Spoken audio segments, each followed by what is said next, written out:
Oh, yeah. Welcome out. This is the Remix Morning Show.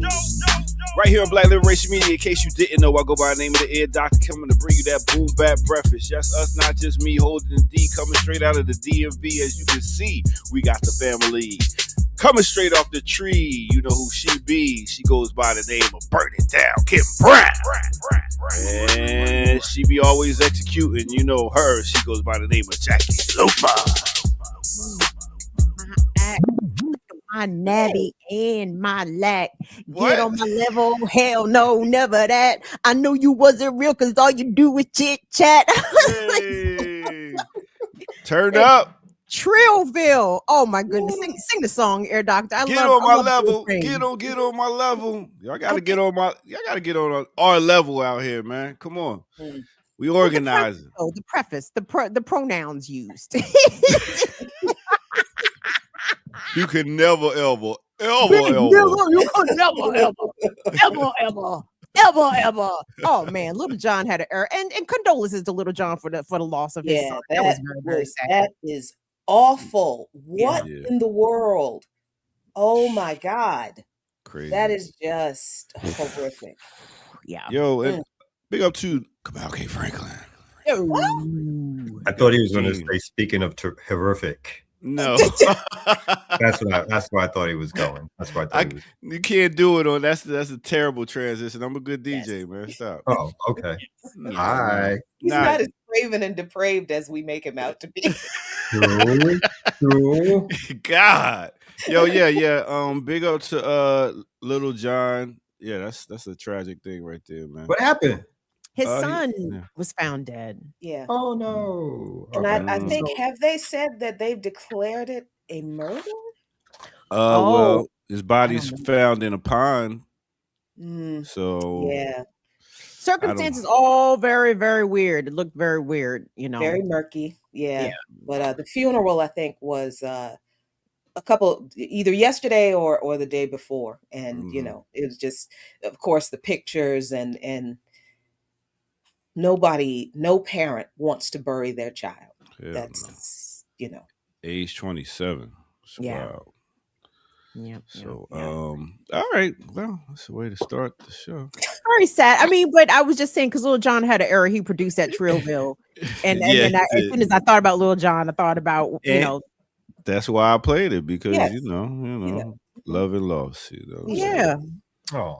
Okay. Is that the theme? No matter what it's going to be like. It was a hip hop cover, right? Well, no, it's entertainment. Usually Thursday is entertainment, some type of entertainer that we can. What are Tuesdays?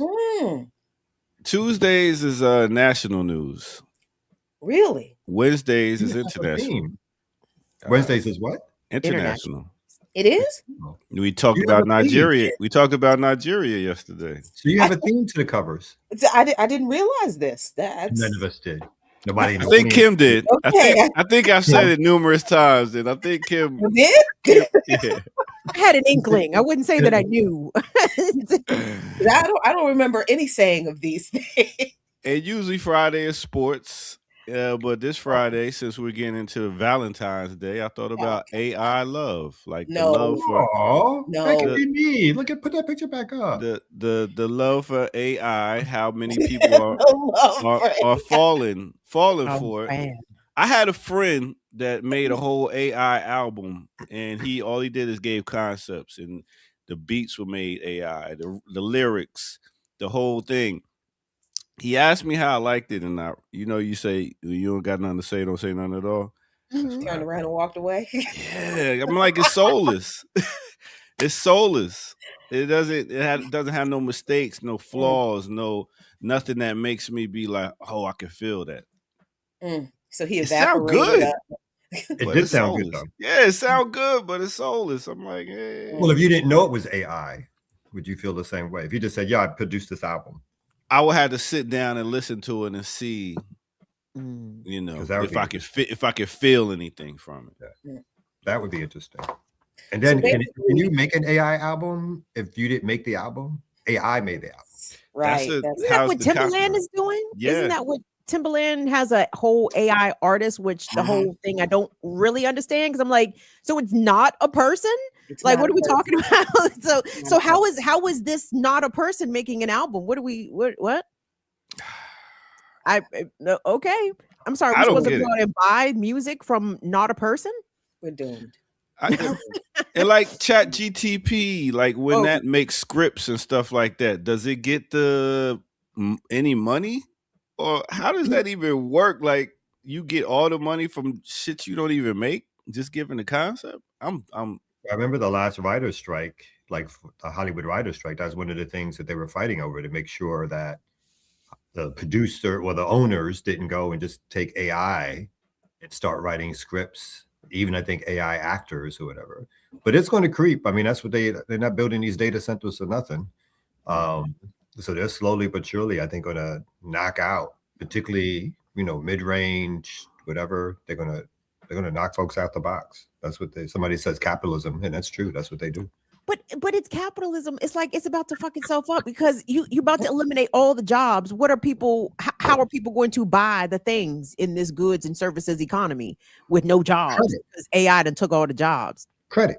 yeah. Yeah, they didn't take. Well, I was going to, you know what? I was going to say self-driving. I was going to say Uber and Lyft, but then Waymo, Waymo, Yeah, Waymo. yeah.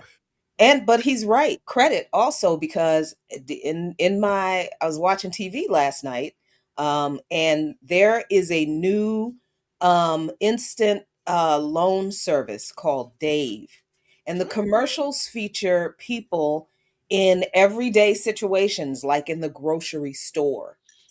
In the grocery store, and this man, his stuff is being rung up, and he realizes he doesn't have any money, and then the cute music comes on, and he downloads the Dave app, and he gets $500 without a credit check instantly, and he can pay for his groceries. That's what the commercial.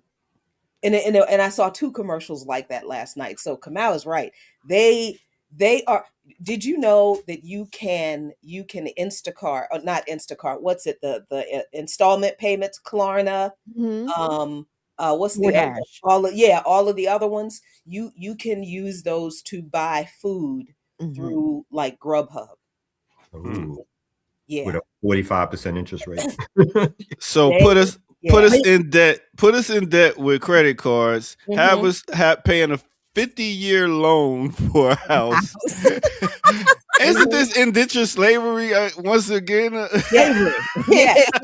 No indentured. It's slavery. No indentured to stay slavery. And then have a prison if you don't pay it back, or a jail. Damn. Mhm. Free. It's very, very, very cheap labor, Mhm. and you feel like you're the blame for all of it because you couldn't keep up.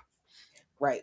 So if all of these warehouses that ICE is buying around the country now, they're saying to house detainees, those warehouses are not for people who are going to be deported. Those warehouses are for us. Us. They're for us. But Y'all people saw are Howard mad, County, right? Maryland. People are excited about AI, or people. Mhm. Enough people. Yeah. You think enough people are mad? No. No. I mean, it depends. When it's discovered that the data centers being proposed in their area, it's like the new NIMBY, right? Everyone's coming out. Not in my backyard. You're not gonna put that data center back here, and that seems to activate folks. And they've been able to get, at least a handful of these data center projects, canceled different places around the country. And can I shout out Howard County, Maryland, real quick? The tree line streets. Did you see what the tree line streets did? The tree line streets. They pulled the permit for the private. I know everywhere is not going to be able to do this, because if the federal government says they're going to open something, good luck trying to stop them. But if it's a private entity, as was proposed in Howard County Council voted to pull the permits to prevent private detainment centers from opening in the county, which I'm like, now that's a something. Good for you. Yeah, that's true. And here, we don't know. We haven't heard any more about it, but there was a proposal, like I think we talked about last week, of ICE buying a couple of buildings at the old St. Elizabeth's Hospital on the grounds, because there are still all of the original buildings. Well, most of the original buildings in the sections that have not been redeveloped are still standing. They're still there. So this was a huge mental hospital. ICE is proposing to buy up some of those buildings there, right over here in Southeast DC. So we BAP, the Black Alliance for Peace, scheduled a protest. But then it snowed. The snow creek came. So as soon as we are getting more information, but we're gonna fight that joint. We're gonna fight that joint over here too. But the thing is, they have so much that they're just going place to place. They're just go that they get shut down in one place, they go to the next town over. They get shut down there, they go over, and at the same time they've got people looking in another place all across the country. And whew, this is a fight. And now they started to do vertical, right? They started to now do corporate buildings, particularly like the types that are not being rented out. They're turning a lot of those into data centers where people don't even know what's happening inside. Because on the outside, it looked like some office building. But when you go inside, they're strictly all computers up and down, like in the middle of the city. So in that way, they have less to fight over in terms of coming into residential or the rural communities or even Black communities. Somebody said here that the commercials, I don't know if y'all saw the commercials on the Super Bowl. This is Klein G93 FJ. The reaction, it was good. Yeah, the commercial was good. If it was one they did about the 80s stars that had Ben Affleck. You said you liked the commercials. The commercial was good. This person was saying that had a lot of negative reactions. But go ahead. Well, it was just because they showed all the 80 stars, so it was, a reminiscence. That one there was one that was kind of good, but then there was there was one Carlton in it who did not look anything like their real life person, like 30 years ago, and you could tell. Yeah. But there were a couple of those. Nah, but if I was a student, I would love AI. Like if I was really challenged to try to get through school, there's so many different ways that you could use AI to get your paper. I hear what you're saying, but for those that's like, yo, my goal is to get this paper so I can get a job and get up out of college. Let me go use this AI to get it. And there's so many commercials saying you could be rich if you learn AI right now. Many commercials. Are you learning AI? What? No. That's what they teach. Well, here's the thing. I want you to imagine in 20 years, as we are elders, that we are going to be interacting with a bunch of graduated doctors who were in medical school around this time, who used AI to acquire their medical degree. Yeah. I'm not looking forward to it. I do not want. Don't touch me. Don't diagnose me. You can't even speak a full sentence because you used AI to study. So you didn't study. And they're going to use the robotic arms for surgery in a minute. Well, that's a little different. I'm not so opposed to that because it's like, all right, we can do the 3D, 4D imaging and make it more precise and all that. But no, dog, you got to at least know what you're diagnosing. You've had to have touched blood. You know what I'm saying? I'm not looking. I mean, oh my God, our elder years are going to be the ghetto. You need to learn coding. You don't need to learn how to really do it. You gotta learn. You gotta learn how to work. You gotta learn how to work the robotic arm. That's what your job is going to be. The robotic arm is guided by human beings. All of the technology in a surgery theater are guided by human beings. Yeah. I'm fine with the robotic arm. Did they use a robot on you, Jackie? I don't know. I was asleep. Yeah, they be knocking y'all out. They be putting you on that promobazone or whatever. Promobazone. No, but the what is it called? Propofol. Yeah. I mean, it's very effective and it's really wonderful. But there was a lot of machines in that surgery. It was a lot. So I'm pretty sure there was a robotic something that they used for something. But there were also a lot of people. I mean, I think there were 9 people who were involved in my surgery, but like literally 9 medical professionals in that room, 9 to 11, in that room, all peeking from behind some machine, introducing themselves before I drifted off to drug-induced bliss. So is it wrong to say that the safe job might be to get a job learning how to use robots, learning how to use AI to stay ahead in No, this world, Well, even though we don't want it? no, Isn't that where the jobs are going? no. surgery?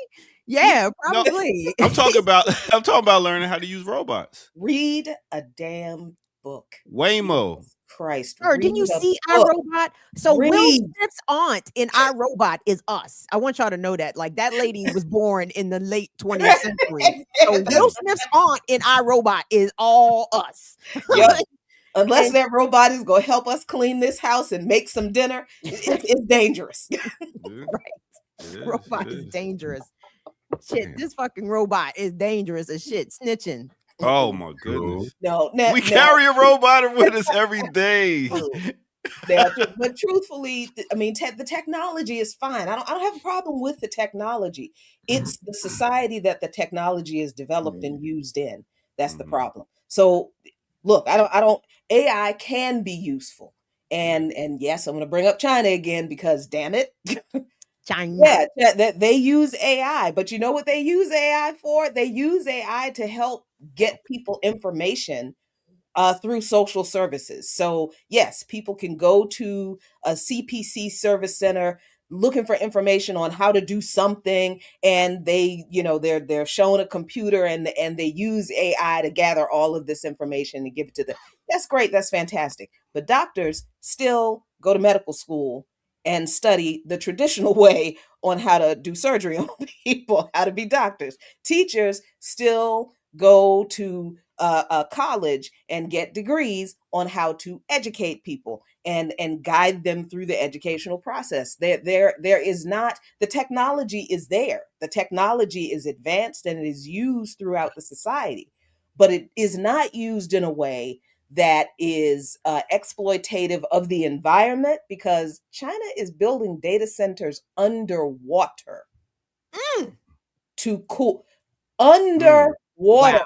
Brilliant. And they're also the older ones, they've built them in the unpopulated area because China's huge. They got all this empty land and mountainous. So they have built the older ones outside of population centers. So they're constantly kind of innovating to improve how to maintain the technology and to solve the cooling problem. One thing they tried, which has seemed to be kind of successful, was they started building them jaunts underwater. That's so interesting. So, it's not the technology so much, it's the society that the technology is developed in, who controls it, who profits from it, and how it is used in regard to whether it's going to help the people or whether it's going to be used to harm the people. And in this country, we know what it's going to be used for. Man, with all these malls that's out here that Amazon has shut down, what they gonna do with them? Data centers. Data centers. Apartments. Apartments. You rent out a room in my house to a data center or something like that. It's going to be like that. Wow. Man, Ear Doctor, what did you think of Spartacus finale? Spartacus finale was amazing. What is that? It's about gladiators fighting and stuff like that. But the Nubian queen, Aquila, she killed him. I don't know what Where you're is talking this about. on? What is this on? It's on Like everybody know about this. Am I the only one? That doesn't know about it's on Stars. It's on Stars. Stars. Oh, the ghetto cable. I was that's like the 12th. I was like, nobody knows I've about always thought of Stars. If you watching Power and Force and all those 50 Cent joints, yes, it is. It is the ghetto one. But the way that they speak in this ancient tongue, like the ancient tongue, not the British accent. Ancient tongue. Is that what you're talking? They speak the Roman when they talk about put foot upon neck and father breathe from yesterday's morrows. Like when they speak like that, that shit is so dope. It's lyricism how they say shit is so the wordplay and all that shit. Like if you really, oh man, and what's the name of it? Spartacus. Is it a big hit? Like is it a black theme thing? Or well, this one they got a Nubian woman they put in the ring to fight people, and one guy's not of Roman blood, so they be like he's a slave. He comes from slaves and shit, but he owned like one of the ludus that owned all the gladiators. Is this based off the Kirk Douglas movie, which was probably based off something else I really have no reference for? Y'all remember Kirk Douglas? Well, yeah. Oh hell yeah. I do. I was almost named Kirk because he was my mom's favorite actor. really? Thank God we dodged that bullet because Right. I would. House of Usher. Kirk Franklin? You would have been Exactly. See, Exactly. because I won't go do it. That's They call you everything else, KFC. It was almost that. it was almost Kirk Franklin. It was almost that. That would have been. Say word. Yeah. You Kirk may Douglas, have who I been believe destined. also was a big Zionist. Kirk Franklin? I mean, I'm sorry, Kirk Douglas. I'm sorry. Kirk Douglas. Yeah, Kirk Douglas. I didn't know that they were Jewish until Michael Douglas's Henry Louis Gates thing. I said, I cannot spot a Jew. Clearly, I don't know what they look like. That's what I was wondering. It's like you only really know a Jewish person when you see they practicing their religion. Or well, of course, because they're just white. They're just yeah, that's what I'm like. That's the only time you really like. So when that kid walked down the hall, they put dirty Jew on his back. I'm like, come on, son. Well, like, what was he over there praying? Yeah, you're not going to tell what someone's faith is just by looking at them. Not But unless Jews they are dress white. up in See, a don't they view it as Hasidim thing or ethnicity? something. That's the thing. They view it as ethnicity. Well, Yeah. just because they view it that way, it doesn't mean it is. I mean, look, just because I view the foxes in the woods as cute, cuddly, adorable animals that I would like to pet, it doesn't mean I should. I mean, that's So when they say black Jews, that's there are black people who converted to Judaism. So And okay, then so the white Jews is not a race. No. I know. I'm just saying. Well, why the hell are they able to get away with this shit? Because of white supremacy, because of pan-European domination, because of settler colonialism, because of all of the big things that we keep talking about, but people keep wanting to drill it down to, little things that are not really the problem. The Zionism is a white supremacist, settler colonial, patriarchal ideology. It is the twin sibling to Americanism. It's the same thing. It's the same thing. Yeah. Just so I could go colonize somewhere. On it. That's all. I could go colonize somewhere, make my own religion, make my own ethnicity, and get benefits or something from the UN. How do you do it? What do you do? White. Well, gotta be white. Just to go back, I mean, a little bit. I mean, even there were Jews before the Europeans who converted to Judaism. However, part of it is also the separation between Europeans who practice Christianity and their overwhelming majority in discrimination against European Jews who also, wanted to, who chastised them, murdered them, isolated them, and even obviously this is going back. Way before like Hitler or something like that. So they've been treated like a separate group, even within the dominant religion of Europe, which has been Christianity, right? So part of I think even the development of them as an other, right, not just a religious other and everything else, has been from that reality also, which is why the Europeans were so accepting of like, oh, y'all want to leave Europe and go someplace else? Oh, we can help you with that. Right. I'm like, oh, okay. Two birds, one stone. It's like, oh, we can give it to y'all and have an outpost for more Europeanism kind of thing. And then the leaders of Zionism were all down with it. They were like, we want to colonize too, and we should have our own homeland. Because they also were like, we want to get away from these Christians who keep trying to kill us. Why did I stumble upon PBS and Henry Louis Gates in transitioning from talking about the 1936 Berlin Olympics? And I didn't know this, in which two Jewish American track participants were excluded because the U.S. wanted to appease Hitler. So that's how Jesse Owens and them got on more events. But anyway, they transition from that, and then Henry Louis Gates immediately goes into starts to define Zionism. I said I have to change the channel because it sounds like he's about to pitch Zionism as a good thing, and I don't want to hear him do that. You turned it before you got to. I had to. I said I might want to watch future episodes of Finding Your Roots. I will never watch Finding Your Roots if I listen to sit here and let him finish this explanation. Now, what's true about that? Now the anti-Semitic hatred of Jewish people has led to the racialization of Jewish people as a way to demonize them, because that's what white supremacists do. So even European Jews were demonized, even though they were white. They were demonized in a racialized way, right? So Judaism became something as a racial slur, as in you're not European, you are a foreign other. You off-white. Okay.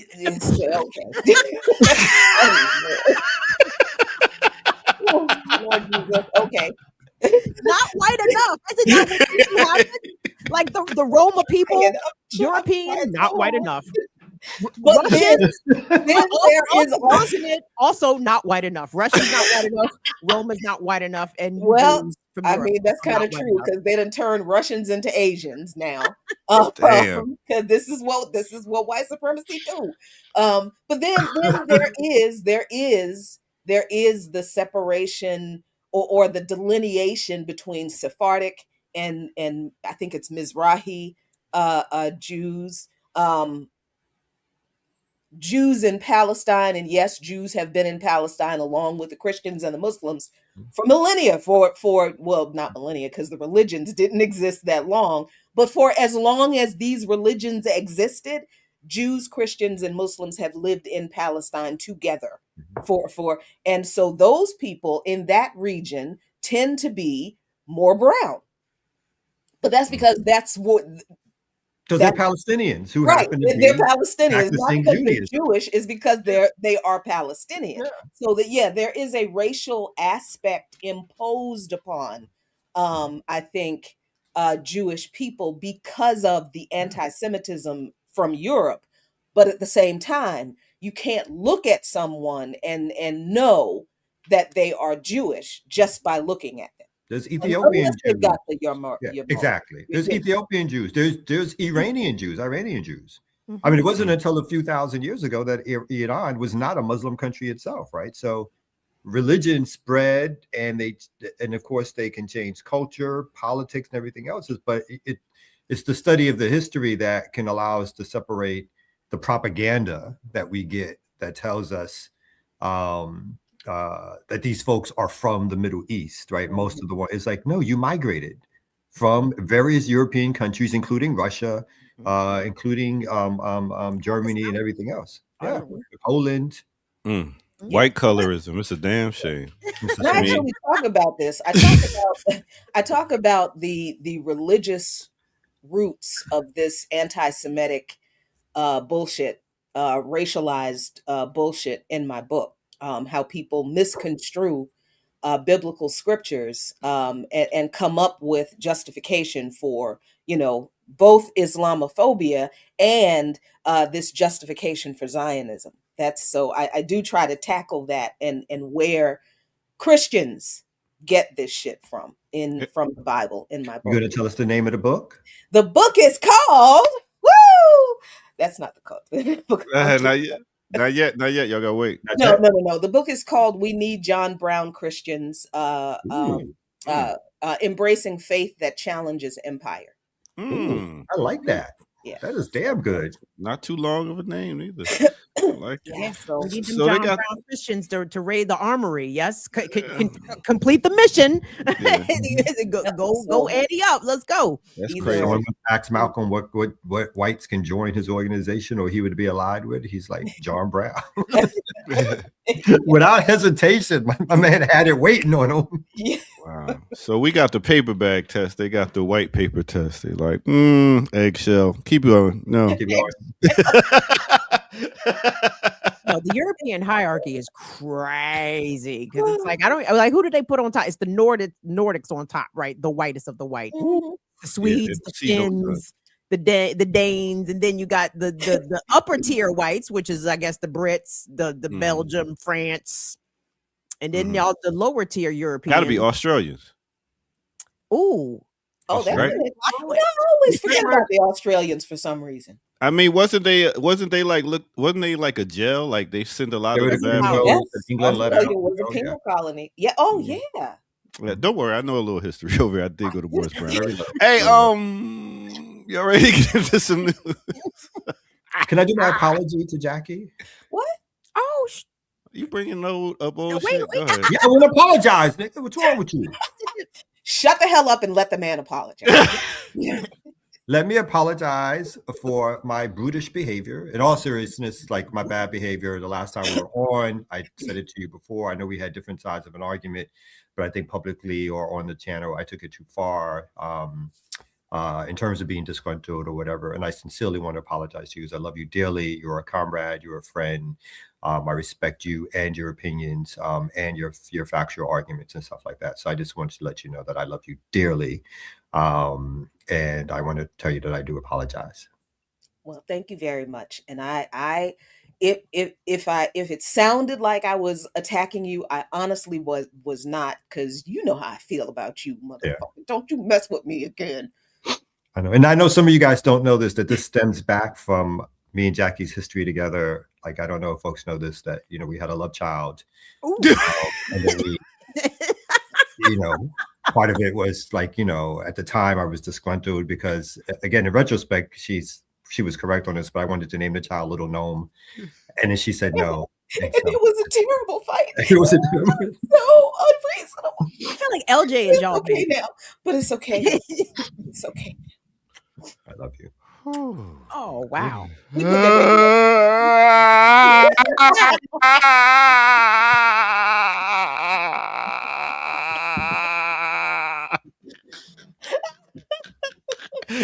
remember that meme when when he's like, "But Daddy, I love you," and the guy was like, "Ah!" Oh my God. Oh shit!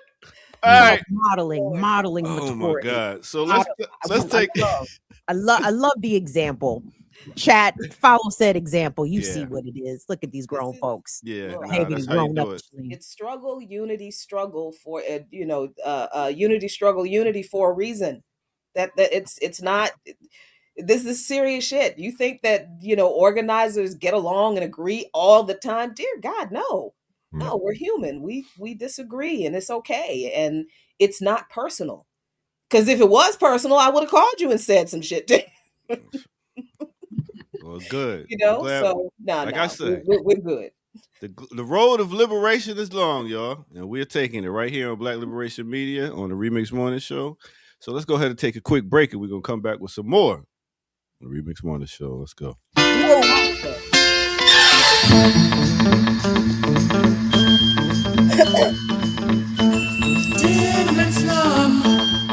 Love Child.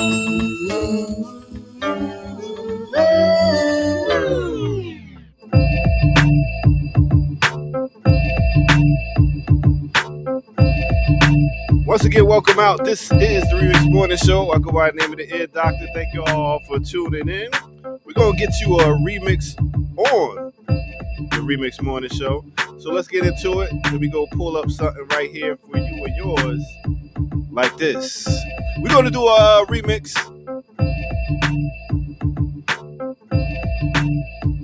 Thought I had it ready, but now I do. So let's get to it. All right, check this out. Your lips are telling me yes, while you're kissing on my neck. Your lips are telling me yes, while you're kissing on my neck. Making me feel so. Should I stay? Should I go? I don't know. That old boy style drive me wild, but in the back of my mind, I know I love. People agree on me. I can't let you exist on me. Even though I won't see. People agree on me. I can't let you pass on me. All right, let me take you back to a time and place. Let me take you back to the year of 2000. Y'all remember the 2000s?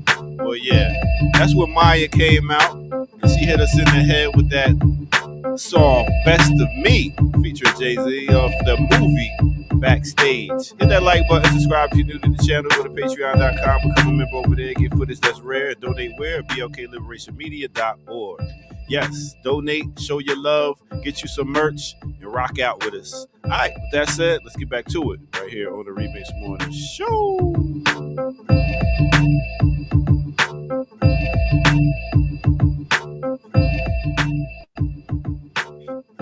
And make sure y'all tune in 11 o'clock for Classical Breakdown. Me and Kim Brown do Big Daddy Kane. Maryland's own Maya. Yeah. Air Doctor don't think nobody's from Maryland. I was from Maryland. Yeah, Maryland is a real place. She had a short but good, like, you know what I mean? Like, there was a couple of years there, and all of a sudden I felt like she disappeared. I think she was did. blacklisted, to be honest. Like, Why? She went independent. Because she wanted to be independent and they want to deal with these record companies. And she just dropped a new album. Yeah, go ahead, Kim. I know. I mean, I think she caught a bad stain on her name, I think. And shit happens. Yeah. You mean like in the industry? The industry they said something about like hard to work with or some shit like that or something? Some shit like that. But to Maya's credit though, again, she had that joint. She was part of that Lady Marmalade, thing. Mm-hmm. Yeah. So I mean, Maya's got some joints under her name, to her name. And she's vegan and she bad, boy. Like the truth. You know she's vegan.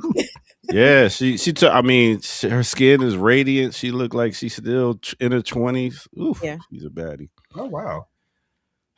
Wait a minute. You said something else that was the Big Daddy Kane. This is 11 o'clock. It's going down. It's going down. BK's finest. You know what I'm saying? I know he don't get the credit he deserves for being one of the early, whatever. Yeah. Sometimes. He's still sexy too. He's still sexy. All right, so. R-A-W. All right. Anyway, I'm sorry. Right. Sorry. He just jumped off. He did. I don't think he likes it when I talk about how sexy. I said I'm out. I didn't hear that. You just kind of left. Right, my bad. That's how I do. You know what? When I go to parties, I really don't say goodbye to everybody. I say hi to everybody, but you just disappear. Yeah. It's the mystique. A puff of smoke, like a mystique. He said it's the mystique. What's that? That's called something, isn't it? Called like an Irish farewell or something like that. Really? Yes, it is. You are right. Oh wow. Okay. I don't know. It's fun. But what's that? What's that? This book, Queen Mother. Ooh. Black Nationalism, Reparations, and it's hard to be backwards. The Untold Story of Audley Moore. It's always hard to pronounce her name. Queen Mother Moore, basically. Mm-hmm. This is a new book out by Ashley D. Farmer. Very thick. Ooh. So people have not read enough about Queen Mother Moore and her contributions to Black nationalism, a communist. Again, Queen of Reparations. She has a really, really great history in movement circles, and is one of these people who folks have not researched or studied a lot. And I think it's really important for folks to pick up a book like this and read about somebody who was involved in movement for like literally 60 years, 60, 70 years of their life, and lived in New York for a while. It's so weird. Like I believe I met her, but I can't remember.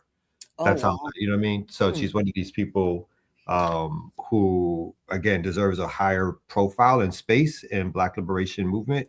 And so hopefully this book will be something that people pick up to understand her role in history. Dope. Real quick, I wanted to give a shout out before I get off the screen.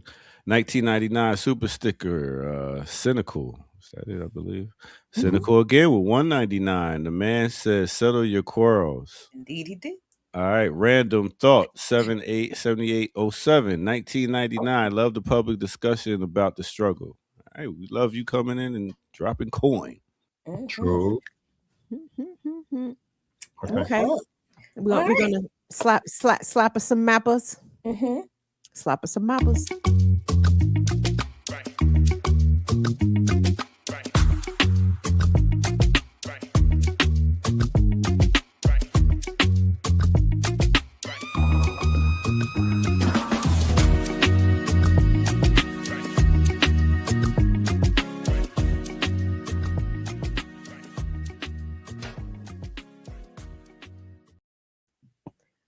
Good morning, everybody.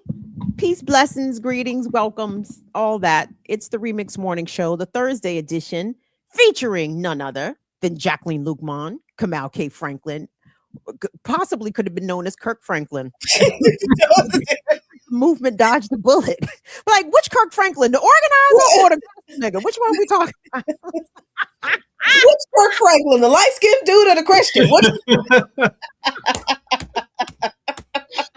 Could have been. Oh, man. Could have been. Oh, man. We dodged a bullet. Praise his name. I'm Kim Brown. We got Ear Doctor and the Cut Remixers. Thank you all so much for joining us. Big up to all the people that have ran us support this morning, those that have ran us support in the past, and those that will run us some support in the future. Your efforts are always appreciated. You could always go to blkliberationmedia.org and be a contributor there, or cop you some merchandise. We got some fly stuff. So please, we appreciate y'all being here. Like the video, share the live, and subscribe. We got some news. Shout out to our good sister, Dr. Erica Brown, Reverend Doctor, I'll say, contributing to our run sheet. I appreciate her making the time to help out the little people down here. But we got some good stories, so appreciate everybody being a part of what we do here on the morning show. Mm-hmm. Yep. I can start. Do y'all got anything y'all want to start off with, or y'all want me to yeah. start? Okay. So I didn't pull this on the run sheet from the New York Times. This was like a bit like just a crazy, weird sounding story. So border officials are said to have caused El Paso closure by firing anti-drone laser. So another great episode from the Trump administration. It says the abrupt closure of El Paso airspace late Tuesday was precipitated when Customs and Border Protection officials deployed an anti-drone laser on loan from the Department of Defense without giving aviation officials enough time to assess the risk to commercial aircraft, according to multiple people briefed on the situation. The episode led the Federal Aviation Administration to abruptly declare that the nearby airspace would be shut down for 10 days, in an extraordinary pause that was quickly lifted Wednesday morning at the direction of the White House. Top administration officials quickly claimed that the closure was in response to a sudden incursion of drones from Mexican drug cartels that required a military response, with Transportation Secretary Sean Duffy declaring in a social media post that the threat has been neutralized. But that assertion was undercut by multiple people familiar with the situation, who said the FAA extreme move came from immigration officials earlier this week used an anti-drone laser shared by the Pentagon without coordination with the FAA. The people spoke on the condition of anonymity because they were not authorized to speak publicly. Says the Defense Department, will super around a little bit. The Defense Department and the Department of Homeland Security did not immediately respond to requests for comment. The military has been developing high-energy laser technology to intercept and destroy drones, which the Trump administration has said are being used by Mexican cartels to track Border Patrol agents and smuggle drugs in the United States. So I will stop there, but quite amazing, maybe underplayed slightly as a story, that basically the lack of coordination and the use of these drones, and then the blatant lies of this administration, which really has no use for the truth whatsoever. It's just amazing. So yeah, so drones are closing airspace, and if you're on a plane, you might get got. And as we know, early in the term, there were quite a few issues with the FAA, with flights, and again, there was a plane crash in DC. And so these are not new issues. They keep coming from different segments of the administration in terms of flying and stuff like that. The military industrial complex cost those people in DC their lives. Like, the incessant training, quote unquote training that happens around here with these Black Hawk helicopters, these military who the hell knows who all these choppers are? But 68 people on a flight that was 2 minutes from landing at Reagan died because the military, their needs supersede the needs of public safety. And I would really like to know what the real story was behind this closure. I'm sorry, the cartel drones. I don't buy it. Well, I'm not buying it because it's not. It wasn't cartel drones. We've seen this before. What was it? You know, balloons. Balloons. The balloons, the Chinese weather spy balloons, party balloon or cartel drones. Closure of El Paso airspace causes chaos. This is the BBC. Oh, don't do that. But anyway, now I can't get to the story. But yeah, balloons. There were 4 balloons. And they decided to use drones to go. Yes. And did you know that there were drone lasers? I did not know there were drone. I didn't know that the Department of War had drone lasers that they're just loaning out to what the to who? Who was using this? Border Patrol? ICE? Why does Border Patrol first? That's a great question. Why does Border Patrol need drone lasers? And why is the Department of War, Defense, whatever the hell you want to call it, why are they just loaning it out to and why did we not know they existed? Like all of this is so insane, but and those, that's the basic stuff. But then on top of that, you've got the questions that you all just raised. No coordination with the FAA, no coordination with anybody else. You're just shooting shit out the sky with a laser that nobody knew existed. But you can't tell a drone from a balloon. It's just so crazy that this society spends so much, I mean, not even trillions of dollars on this military technology. I mean, again, we all know this, which is why the country needs to be, why capitalism needs to fall. Like that money could just be used, the development of technology, like, you know, the idea that they're producing something valuable, you know, is crazy, because most of these weapons that they have, even when they're not at war, sit around, they build them and they sit around and collect dust, which is partly why they make all these reasons to go test them and use them so that they can see that they work. But again, most of that technology that's built never gets used. And so it's people. So imagine if they did something in terms of the labor, the resources, the companies that actually helped people.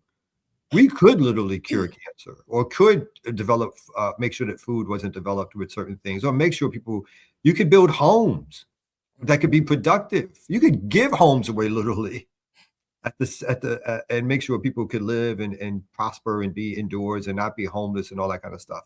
But instead of doing that stuff, they decide that this military technology, which keeps them, again, in power over the rest of the world with the ability to invade and to intimidate, is a thing that they want to spend all their resources on. And it's why the country has to fall, because it's just a crazy way in which to think about how the world should operate. Yeah, and here's a better story. Oh, go ahead. I think, sorry. Yeah, I think this one, we can actually read this one. And it just gets worse. It actually gets worse. The unexpected but brief airspace closure in the Texas border city of El Paso stemmed from disagreements between the Federal Aviation Administration and Pentagon officials over drone-related tests. Multiple sources close to the matter told CBS News the Pentagon had undertaken extensive planning on the use of military technology near Fort Bliss. Isn't that where one of the detention centers is? That's what I thought. A military base that abuts the El Paso International Airport to practice taking down drones. Why? Who is what drone attack has ever happened? Anyway, okay. Two sources identified the technology as a high energy laser. Meetings were scheduled over safety impacts, but Pentagon officials wanted to test the technology sooner, stating that U.S. Code 13130I requirements governing the protection of certain facilities from unmanned aircraft had not been met. FAA Administrator Brian Bedford on Tuesday night decided to close the airspace without alerting the White House, Pentagon, or Homeland Security, officials said. Bedford told officials the airspace restrictions would be in place to ensure safety until issues with the War Department could be resolved. The FAA declined to comment. Customs and Border Patrol used the laser weapon earlier this week after training from the U.S. military, according to multiple sources familiar with its deployment. Officials had recently given the FAA a 10-day window in which the technology would be used. The anti-drone technology was launched near the southern border to shoot down what appeared to be foreign drones. The flying material turned out to be a party balloon. One balloon was shot down, several sources said.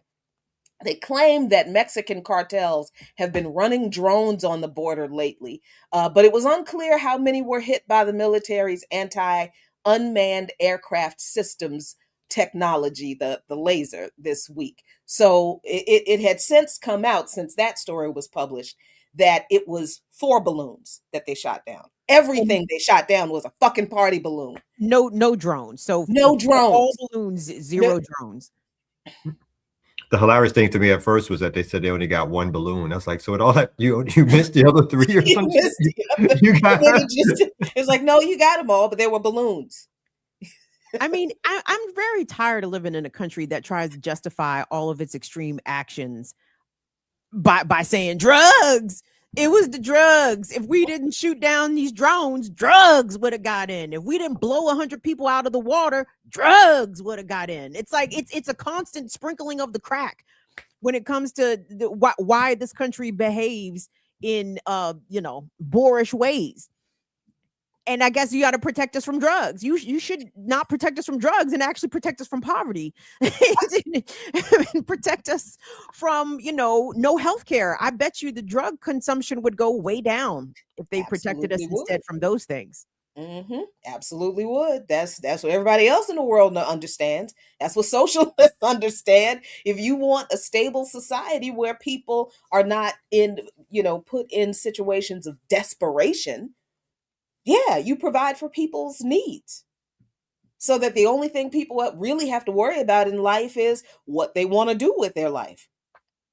Make sure people have housing, healthcare, quality education, plenty of recreation, a job that pays well so they can sustain themselves. Make sure people in a clean environment, make sure people have those things. And yeah, people will be too busy trying to see, geez, what else can I learn? What else can I do? Where else can I go? What else can I be? Instead of, what can I do so I can eat today and not live on the street? Which leads people to do things that are antisocial against other people, because ain't nobody gonna starve voluntarily just because it's a crime. Drugs. Drugs. Anyway. Mm-hmm. But you know who's probably not on drugs? I'm not sure. We can't tell sometimes. Get here, doctor. I'm always pushing not to be on drugs. The FDA is the biggest drug dealers. CVS got drug trap spots all over the place. You know what I'm saying? The pharmacy? The pharmacies, they're traps. They're traps. Straight up. I mean, they sell drugs, they sell cookies, they sell sweet sugars.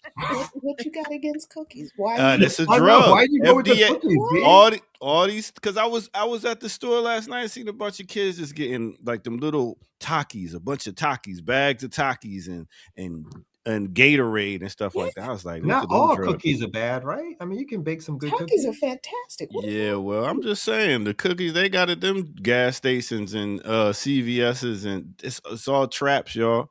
They're traps. They're legal traps. These glasses and shirt are giving me like West Coast Terminator. Yeah, really. I know, like gangster rap. Oh, that's. Yeah, I'm getting ready for Big Daddy Kane. I'm taking it back. But yo, big up to my girl April J. Taylor. Appreciate $20. Appreciate Kamal Kirk speaking publicly. Jackie's receptiveness and a camaraderie of the collective to work things out. No doubt. Big up to April. She's got a show on WRFG 89.3 FM right here in Atlanta. I know her. Yeah, she's good. She's good with sound bowls, understands vibration. Brings me back to my radio days with my radio crew on WRFG, the show ATL Radio. You know what I mean? That was you? You looked exactly the same. How long ago was that? That was at least 30. That was at least about 20 years, 15. Wow. 20 years. Oh my God. All compliments. Either you were bad looking then and you're still bad. The love. I love it. I love it. You look fantastic, my man. Or we need to find out what your elixir that you're like. I've been trying to tell y'all. I've been trying to tell y'all. Don't trust these motherfuckers in white coats. Mushrooms. What else you got, Air Doctor? Hey man, eat, drink water. Understand, and you know what really is not stressing. That's really what keeps you. That's 100% correct. Yes. Yeah. So don't stress. Understand things happen how they're supposed to. Just figure out why they happen and move on it. You know what I'm saying? That's right, Maggie. Wait a minute. Maggie had the perfect statement. What's she up? Said, you can't go great if you're bald. That's true. I think the bald cats have an advantage once they settle in on their baldness. Have y'all not seen Dr. Ball recently? I'm just saying, he's gray. He's gray and bald. So let's reduct that statement if that's a word. All over your face. So we got. But I have to say a word. It's time for hip hopstery. So yes, let's go ahead and get to it right here on the Remix Morning Show. Let's go. Minister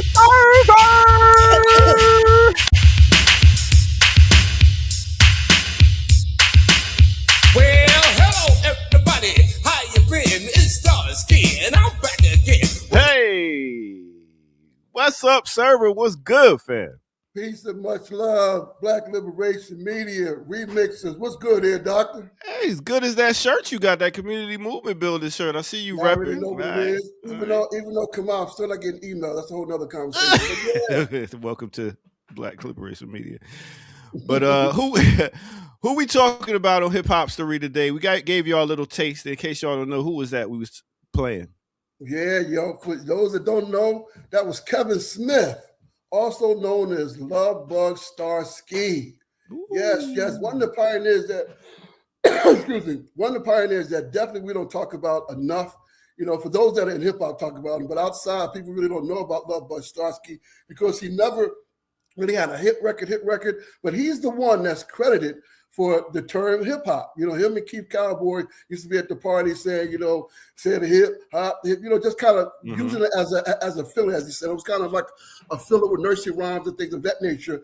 And then as it would go, Sylvia Robinson, the owner of Sugar Hill Records, was actually wanted him and DJ Hollywood to make a record, but they was like, nah, this is a club thing. This is not a record thing. So they ended up not making a record, and she created Sugar Hill Gang, which went on to create Rapper's Delight, where the first line you hear is a hip hop, the hip, hip hop. That's the first line you hear, and that's from Love Bug Starsky. Now, Love Bug Starsky is a pioneer. He was a DJ, MC, producer. He was really known for the Disco Fever. For those that might not know about Disco Fever, that was the first real hip hop club. Back up in the Bronx, a number of different acts came through there. Run DMC, Dr. Jekyll, Mr. Hyde. He was known for really hyping up the parties. He was the one that would be at the party, make money, make money. Yay. That we hear right now. So he was known for the energetic party rocking. So when you look at the way that Love Bug Starsky, and of course he was immortalized by Biggie in the song Juice, where he said, "Fuck Master Flex, Love Bug Starsky." That's when people kind of started finding out more about him. But he was one of those pioneers that, because he didn't make a lot of rap records, people didn't really know about him. But he did make a couple of records. One of the records that he made, of course, is called Gangsta Rock. One of the records you heard in the background, the Ear Doctor was playing. But his best known song is probably "You Gotta Believe." Which is a song uplifting and things of that nature. Chuck D said Love Bug Starsky was a DJ MC innovator. He's the one that set the tone for the way that rap music sounds right now, radio DJs and all that. So again, man, he passed in with 2018 at the age of 57 years old. He had a heart attack in Vegas. So again, man, we want to big up Love Bud Starsky, one of the true pioneers in hip hopstery. Enough respect. Love Bud Starsky. Word is bond, and that's what it is. Thank you, Minister Service. Some more hip hopstery. Bring you on real quick with the crew, so you can, you and the hip hop connoisseur Kamal can chop it up for a quick second. Listen, we cannot do hip hopstery without talking to Kamal Kurt Franklin. To the break of dawn, yeah, shit, y'all. Keep going strong. Like a fever. All right, where it belongs. Put your hand on your hip on the tobacco. Yeah. Put your hand on your hip. Come on, break it down from Disco Fever. Break it down, come on now. You know, Starsky was an original, a pioneer. I already knew who he was. I never knew what he did necessarily, but I already knew what he did. But those that don't know, Starsky was taken from Starsky and Hutch, or why is that his DJ name? Do you know? Yeah. Nah, I don't. That's something that I don't know. But I know, the Disco Fever. If you've seen the classic rap movie Crush Groove, that was the place where Crush Groove took a lot of the scenes in Crush Groove was in Disco Fever. Big up to my man Sal from Disco Fever. But Love Bud Starsky, man, he was so ahead of the time. I mean, just think about Silver was begging him to do a record. He ended up saying no because he was in other negotiations. But now that term hip hop, again, Love Bud Starsky, man, it could have been called anything else. But when he said hip hop, shoe wop, the wop, all that kind of stuff add on to the rhyme. So, Kamal, I'm sure you was too young to hang out at the Disco Fever, but I'm sure. No, I was there. It was me, Starsky. In fact, I think I was the one who said hip hop, and then he kind of took it and ran with it. You know what? Somebody told me that was an unknown person that did it. So it was Kamal Kurt Franklin. It was like the Kurt. Yo, Minister Server, thanks. Real quick, Minister Server. So I used to get them confused. Love Bug Starsky and then Herbie Love Bug, like the guy who produced Salt and Pepper Records, the guy who put Go-Go on a bunch of New York rap records. Why they had the same name? why was they Love Bugs? But what's really interesting about that, Chief Rock of Busy Bee was known as Starsky as well. So Starsky is one of those kind of things that people use. Now the Love Bug part, Herbie just did that from the movie. You remember the movie? Herbie the Love Bug from Disney, the Disney movie? Yes. That's where Herbie took his name from. The Love Bug. And the word ski comes from sniffing coke. So you had a bunch of skis back in the day. Right, exactly. Curtis Blow, you know what I'm saying? Yeah. Because mind you, during those times, cocaine was a luxury drug. It wasn't looked upon, as the way that was a luxury drug. So if you even had cocaine, you was, expected to have money. So that's where that came from as well. Yep. Somebody also in the chat referred to, tell me if this is anything, some said Keith Cowboy coined the term. That's part of the conversation because again, Keith at the party, Chief Cowboy, the way the partner story goes, he had a friend that was going to the army, and he was like, "Yeah, man, you can go ahead and party now because tomorrow morning you're gonna be up hip hop, and then they started saying that again, started using that as a filler, and then again, things become popular, and like I said, once Rapper's Delight came out, that's when people started really just identifying that with hip hop. Man. Okay, one last question. Can't leave yet. No. Your neck okay, Doc? Yeah, I'm good. I was just keeping. Okay. So I'm like Jared actually does not. I might be putting too much words in his mouth, whatever. He seems not to appreciate Rapper's Delight in terms of like feeling like it was also like this corporate thing. And I know that they also stole lyrics, like they took my man's lyrics or whatever. But what's your feeling though about Rapper's Delight as like this one of these origin songs? Because I love it. You know what I mean? So I'm just curious. Yeah. It's corporate to in another direction. Rapper's Delight, for those that are really not, into the culture, the whole controversy with Rapper's Delight was that they weren't a rap group. They were somebody that was put together, and there was a number of rap groups that, should have been or could have been the first one with a rap record. For commercial rap, a rap record period, because again, in '79 is when the floodgates opened. But Rapper's Delight definitely started the whole corporate exploitation because again, Sylvia really wasn't into the culture. She was a music executive that was looking for a way to come up and make some money. So that's when the split of the culture came. That's why some people have a disdain, along with, Big Bang Hank, openly biting the lyrics of, Grandmaster Caz and whatnot. But for me, again, things happen the way that they happen. And if it wasn't for Rapper's Delight, who knows what would happen with that. So while I can understand the cultural, divide on that, we also got to big up to, that Black woman, Sylvia Robinson, having a vision, to make it be what it is right now. And like I tell people, Sylvia wasn't the only one that was doing crazy practices in the music business. You talk about, Barry Gordy and the whole nine, but Rappers Delight controversy, and the same thing we talked about before with Fatback Band and things of that nature. So because Rappers Delight was a put together group, that's the main reason why Cold Crush, Treacherous 3, all of them, initially was dissing Rappers Delight hard. All right. So the things you learn here on the Remix Morning Show, Hip Hopstery, that is the Minister Server. Thank you for coming through and your contribution to the culture, my brother. Peace. That's a great segment me and Minister Server put together for y'all. Yeah. Big up to Latif, sending in $5. Happy Star Day, Imani. Big up to Mani. I guess it's her birthday. Yeah. Is it? Oh. I guess that's what started.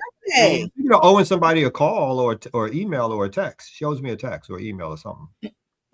Okay. Is it Pisces season, Imani? Is it Lady Pisces season? You said yep. Yes, it is. Yeah, she said, yep. She said, yep. And I use the term born day because that's the day we're born. I would feel birthday is the term you should use for your parents because they or your mother gave birth on that day.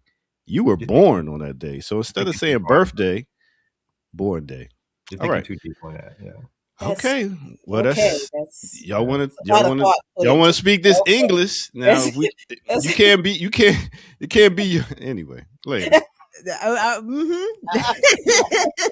whole lot of thought put into that, but okay.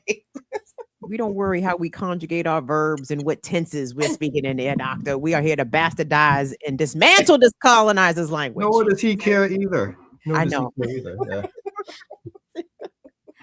Welcome, y'all. Remix Morning Show, Thursday edition. Jackie, Kim, Kirk, Ear Doctor. We chilling. How y'all doing? Shout out to Imani. Happy born day. and shout out to all the Pisces, over there talking to yourselves and dreaming up big dreams and getting creative and stuff. We love y'all. Most of y'all. Not all y'all. Oh, well, hey, have y'all got a story? Yes, I do. Let's have y'all seen this? Let me see. Let me make sure. If we could get the average American, because they feel healthy, they're vital, they're strong, they have agency over their future, to start working a year earlier, right out of high school, or work a year later, not retire, or work better during their lifetime because they're healthy, it would generate about $3 trillion. $3 trillion to the U.S. economy. That would more than remove the debt.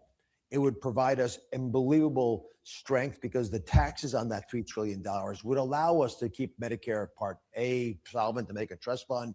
It would allow us to make Social Security healthier, tremendous downstream benefits. But to do that, you actually have to invest in making sure people want to work the extra year. And if we could get the average American. Thanks, Oprah. Oprah, thank you so much for all of these demons that you have unleashed upon us all. That was Dr. Mehmet Oz. Say it. Has she ever come out and apologized or said hell no? Hell no. And she don't get enough smoke for me. She does not. Oprah Winfrey does not get enough smoke for unleashing Dr. Oz and what's that other one's name? Dr. Phil on us. She and we are, enough of us are not showing up in Chicago, wherever the hell she lived, or in Hawaii.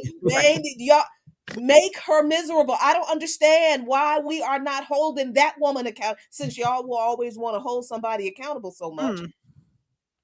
And see this thing, this man is the head of Medicare. So you know what he's about to do. He is making the argument for raising the age of retirement for Social Security and reducing benefits for Medicare. That's what he's doing. He's saying one thing. He's framing it as, well, if people would work more, if we get more people to work sooner, work longer, we would solve the debt problem. It's not. Do you know what would keep Social Security solvent? If the U.S. government would stop stealing Social Security, because that's our money.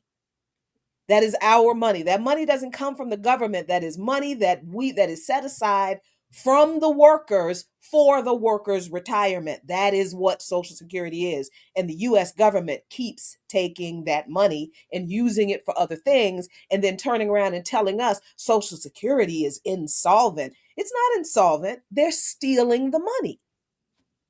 Period. And you're not going to make me work till 70 to get some Social Security. You're not going to do it. Because they understand, listen to what he said. If people are healthy in a system in which healthcare is a for-profit venture, and they know most workers in this country are not paid well, the pay has not kept up with the cost of living. They know they are not going to provide Medicare for all or any kind of government subsidized health care. They know people cannot afford health care. So they know damn well the workforce in this country is not healthy. So they are absolutely expecting to work us until enough of us die that they can take all of the profit from the work that we do. And then when we die, before we can retire at 70 and collect Social Security, they keep that money too. That's what this argument is. Like in my most liberal voice, at the very least, they could like the answer would be, how do we raise taxes on millionaires and billionaires to cover any shortfall? In my more revolutionary voice, it's like, yeah, that's why you don't need billionaires in the first place, because the money needs to be redistributed, right? Because so his answer is to make workers work harder, as if they're not already working hard to contribute to an economy in which they're ripped off, which their wages are stolen, in which they don't make minimum wage hasn't been risen, particularly at the federal level, in like over 30 years, if not longer. So it's a crazy argument that these, again, rich people make, that the reason there's any government shortfalls is because of poor people. No, it's because you're making drones to go shoot down balloons. The military takes up so much money in terms of what can happen with this country. And again, because they are billionaires. So it's obviously a bait and switch type of argument to not get you to think about the real causes or reasons behind why there's not enough money for anybody. So it's crazy. And on the back end, you guys are talking about, working longer, but also the front end of what he says. If people enter the workforce earlier, sooner, the right out average of high school. age, right? Well, I'm thinking about the average legal work age in most places is like 15. So if you want to have workers enter the labor force sooner than that, we're talking 14. And then if you look around the country, you'll see a lot of labor protections for child workers have been eroded. They've been cut back. Kids are allowed to work late nights during the school week. They are allowed to operate heavy machinery, like shit that teenagers literally should not be doing. A lot of states are allowing them to, in fact, do that. And it's like, so you really want people to be working 60 years of their life or longer than that, and for what exactly? So Bill Gates doesn't have to pay an additional tax on his billions of dollars. Yep. I mean, we're all going to have to be doing something when AI has dried up the last drop of water in every lake in this country. I mean, they're going to have to do something with us to keep us from, chasing them down and eating us alive. So they're going to work us to death. They're really like putting that really is all of this is the detention centers and the data centers. Both the data centers and the detention centers, both that they are both, a part of this whole thing. The taking over of institutions, the changing of curriculum, the taking out history, all of this stuff is because they're like, you don't need it. You're not going to be educated. We don't need you to be educated. We just need you to work. And if you're not going to work, we're going to imprison you and force you to work until you die. That really is. We think all of this is, we think the detention centers are all about the immigrants, and they're not. The detention centers are for us. Yeah. And we're too busy blaming each other, right? We're too busy fighting each other. Or again, that propaganda, I'm sure there's a lot of working class people sitting there shaking their heads up and down like, yeah, that makes sense to me. Yeah. Like, you know, Yeah. people are And saying, Really? Would they be? I mean, seriously, work. I mean, I know that I understand that we are deeply propagandized and we think that, work until you're free, right? Like everybody's, but come on. I mean, nobody wants to do this, right? No one wants to work 60 plus, 65 plus up until 70. Don't oh, forget, over in France, they tore shit up because they talked about raising the retirement age, I think, by a year or two. mhm, And they tore shit up. Okay. mhm, They went over yeah. there and tore the shit up. But France has Americans. but France has a history of people's revolution. The only people who revolted is us and some poor white folks who also didn't want to organize with us.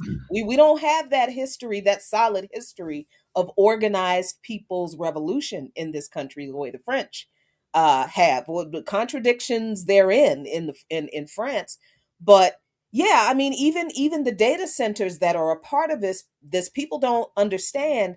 The data centers are not only to advance or expand the use and the reach of AI.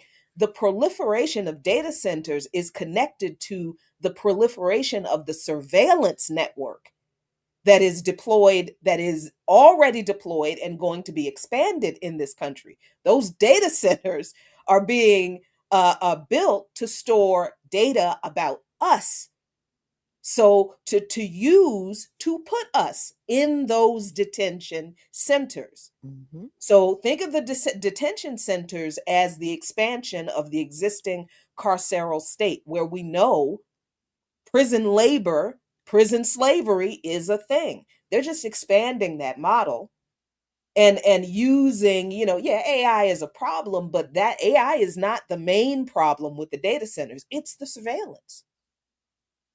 I do know So also, I feel yeah. like they that one of the biggest sayings here is like, touching social security is like the third rail, like in politics. Like people, they Mhm. talk about it, but they haven't done anything yet. And I think part of these talking points is to continually see what they're able to do. Like they've come up with these ideas around privatizing social security, the ideas around people working longer.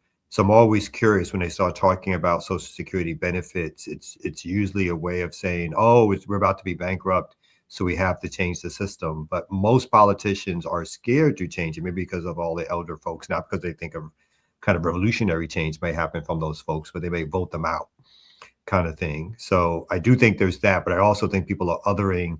We usually other people. Like when we hear those messages, they're not for us. They're like, Mhm. yeah, them lazy black and brown kids need to get out there and work. Like at high Mhm. school or when I was in school, I used to work, and people don't even think of it as exploitation. They think of it as like you're learning lessons and Mhm. hard work and discipline. And Mhm. these kids today don't know the value of discipline, which somewhat can be somewhat true to the more conservative side of me. But it's like really saying this thing around that message is not for me because I've been a worker. That message is for all these other people who have not been working, and it should be made. That's why the welfare stuff goes over so well, because it combines racism and this idea that everybody but you is not working hard, right? Yeah. You're the only one who's working hard. And I think that's part of what the propaganda system instills in us, so it gets us ready for, which again is why we feel so bad when we don't pay debts. A lot of Mhm. people feel so bad about it, Right. Mhm. but Right. yeah. Because you're And conditioned.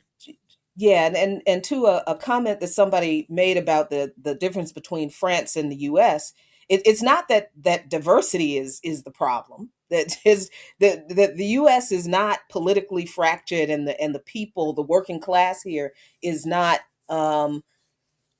immobilized because of diversity. It is because of the way the ruling class uses racial sentiment to keep people doing what Kamau is describing. Diversity is not the problem. In the US, we don't have working class solidarity because racism is effective in making sure that a lot of working class white people don't want to organize with working class black people, don't see working class black people as the same as them. And in the same way, unfortunately, the same system has been able to convince way too many Black folks, working class and poor Black people, that immigrants are our enemies. That it is not that diversity is the problem. It is that working class solidarity is thwarted because the ruling class understands how to use racism to divide the working class. That is the problem. I just want to be clear that we don't oversimplify the issue here in the U.S. as a problem that is rooted in diversity. That's not it. It is the ruling class being very organized and understanding their own people. The white working class, they understand that among a lot of them, racial resentment works really well. So easy. Like taking candy from a baby. But speaking of the Europeans, Kamal, I would like for you, if you don't mind, can you put your Google fingers to work or your DuckDuckGo fingers to work and see if you can find a clip of ICE agents getting the shit kicked out of them over in Milan? Ooh. Because the Italians are trying to show us what should be done with these roguish ICE agents. So as everybody knows, the Winter Olympics are happening over in Italy, Milan, Cortina.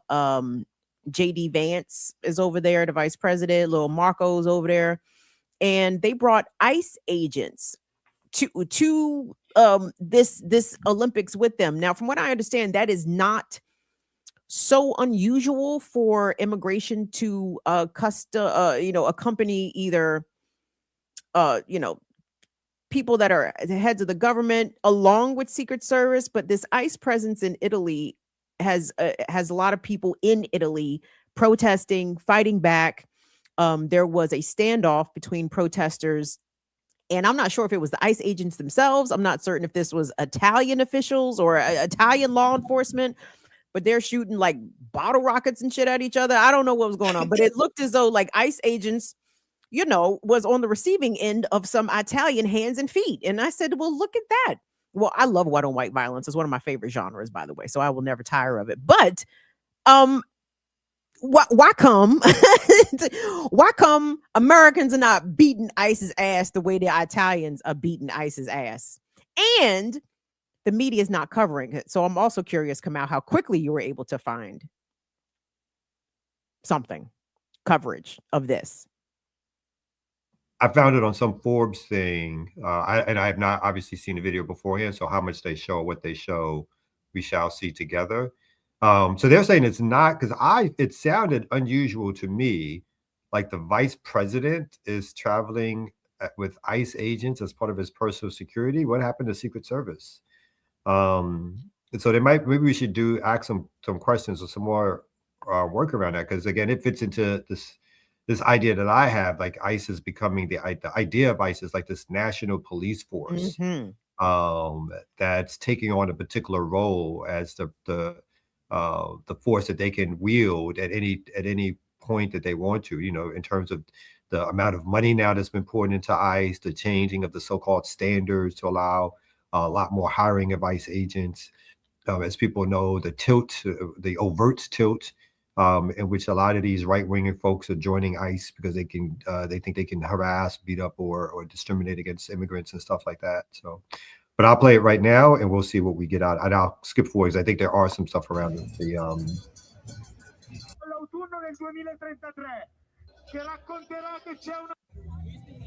This is saying ICE out of Milan, eat the rich, not the city.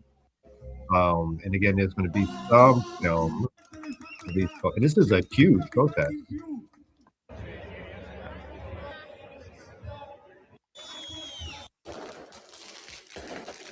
So this is what they're talking about later on.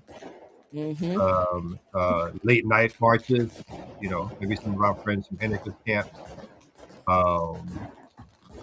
firing fireworks.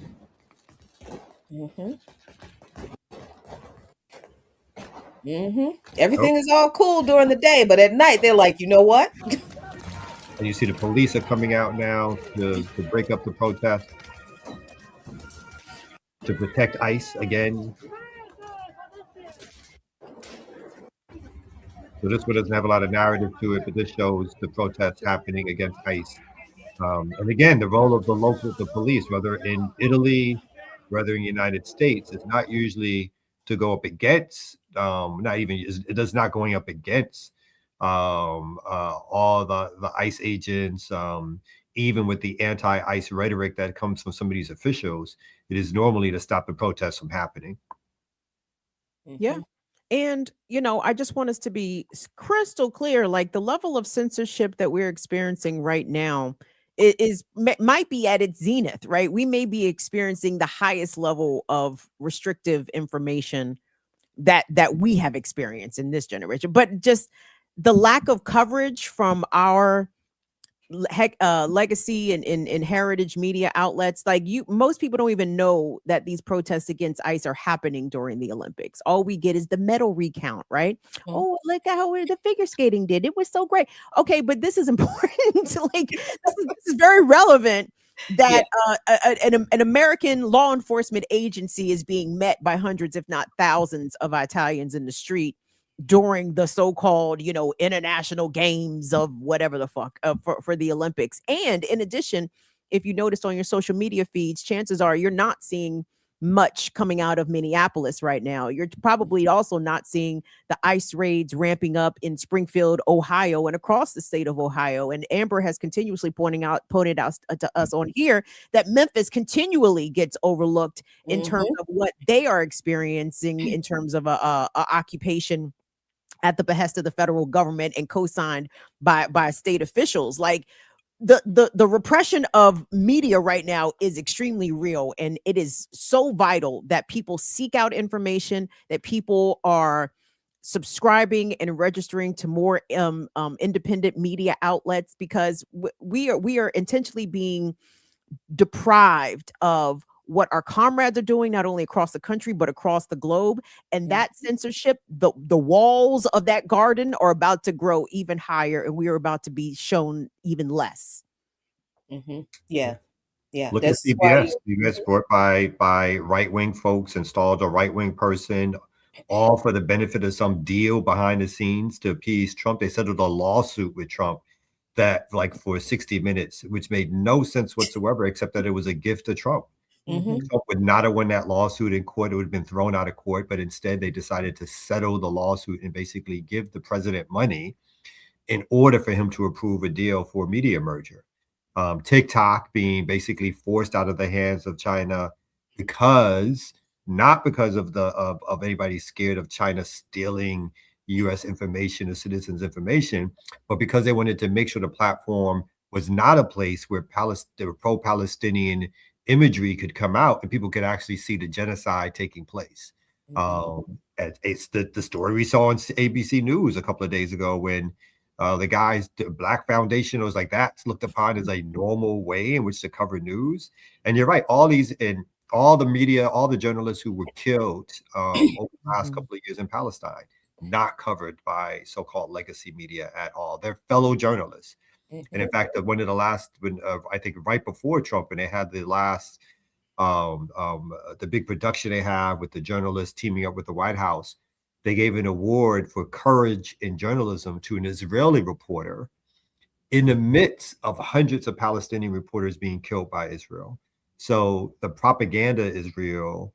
The ways in which they affected has nothing to do with them spreading knowledge and information to us as a general public to be informed, but all about the continued propagandizement and making sure we lack enough information to make proper evaluations of, like, oh, people around the world are with the anti. If you don't find it, like you said, on some kind of other kind of social media or in your feed, you don't know any of that happened. Yeah. This is why independent media outlets like African Stream, remember when they were banned? Sovereign Media now, Mint Press News had their GoFundMe yanked. What is happening? What? I think he's trying to show that we are also independent news. I think that's he wants you to mention us also. And Black Liberation Media, because we got demonetized because okay, I said it. Yeah, this is why independent media and supporting independent media, following independent media, getting your information from independent media is important, because also corporate media and the lies now, they've always been lies, but now the lies are just blatant, just completely, that did not happen. And the lies are just getting, because look at who they replaced the editors and the heads of the boards of directors with, to Kamal's point.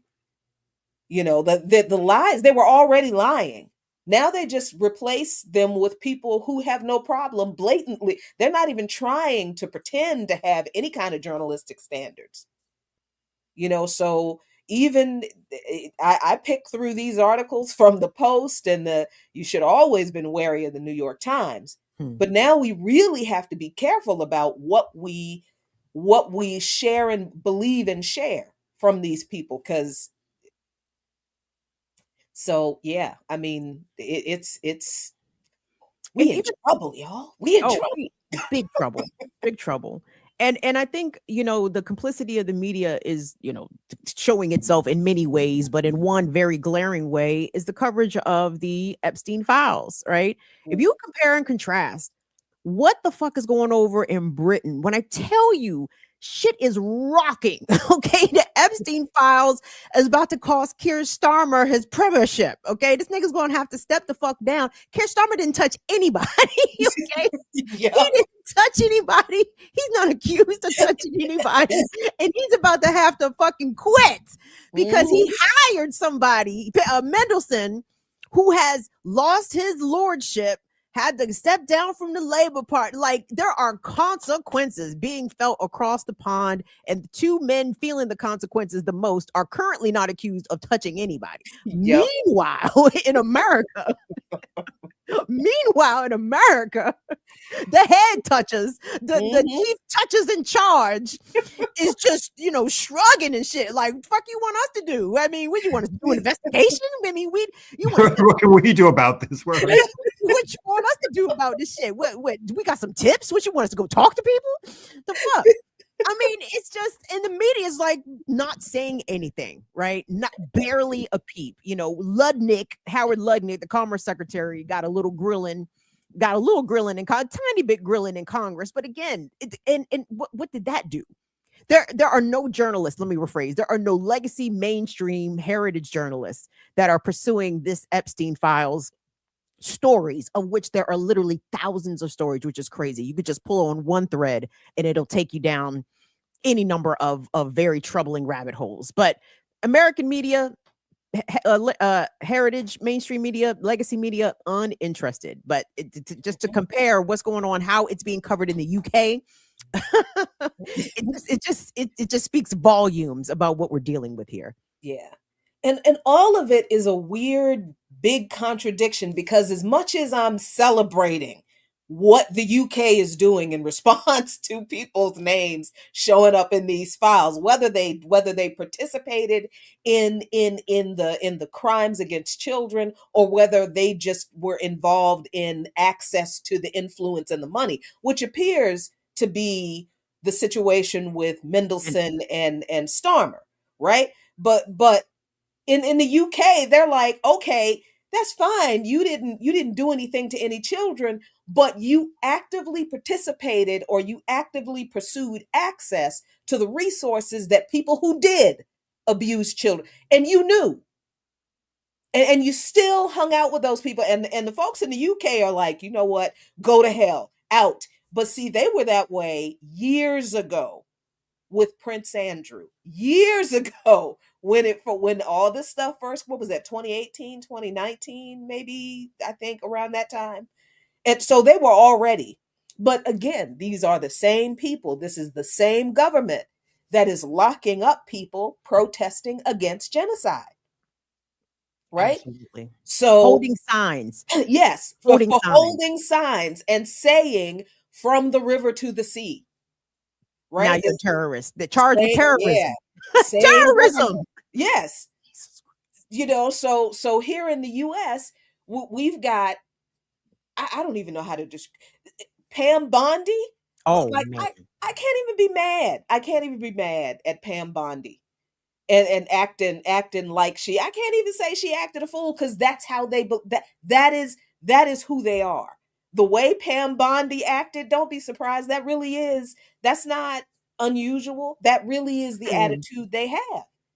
That is the level of their logic, that there is no reasoning with these people. They don't give a shit about the law. They know it and they don't care about it. They know that they have used this idea of law and order and morality to get to power. They knew it was a lie the whole time, because they knew this was what they were going to do. And they knew this was going on. They knew that.